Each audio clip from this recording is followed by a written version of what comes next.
Hi hello నమస్తే welcome to Sakshi sports. నేను Karthik కర్వ. Dilip trophy 2024.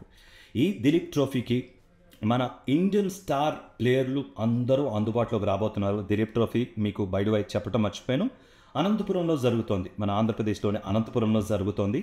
దీనికి సంబంధించి మన ఇంటర్నేషనల్ ప్లేయర్స్ ఎవరైతే ఉన్నారో, మన ఇండియన్ ప్లేయర్స్ ఎవరైతే ఉన్నారో వారందరూ ఆడబోతున్నారు, ఈ మ్యాచ్కి అందుబాటులో రాబోతున్నారు అన్నట్టుగా కూడా ఒక టాక్ అయితే నడిచింది. ఇది నిజం. బట్ కొంతమంది ప్లేయర్లు, స్టార్ ప్లేయర్లు ఈ మ్యాచ్లకి అందుబాటులో ఉండే అవకాశం లేదు అన్న టాక్ కూడా నడిచింది.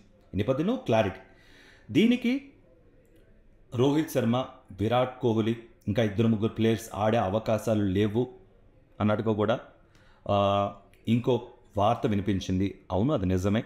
ఇటు విరాట్ కోహ్లీ కానీ, రోహిత్ శర్మ కానీ, అశ్విన్ కానీ, బుమ్రా కానీ ఇలాంటి ప్లేయర్లు అందుబాటులో లేరు.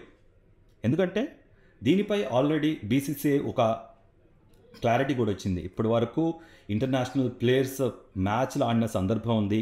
వీళ్ళని ఎక్కువ ఆడించడం వల్ల అలసటకు గురవటం, గాయాలకు త్వరగా ప్రోన్ అవడం అనేది జరిగే అవకాశం ఉన్న నేపథ్యంలోనే ఇలా దిలీప్ ట్రోఫీకి దూరంగా ఉంచాము అన్న ఒక క్లారిటీ ఇచ్చిన నేపథ్యం అయితే కనిపిస్తోంది. బీసీసీఐ నుంచి ఒక క్లారిటీ వచ్చింది.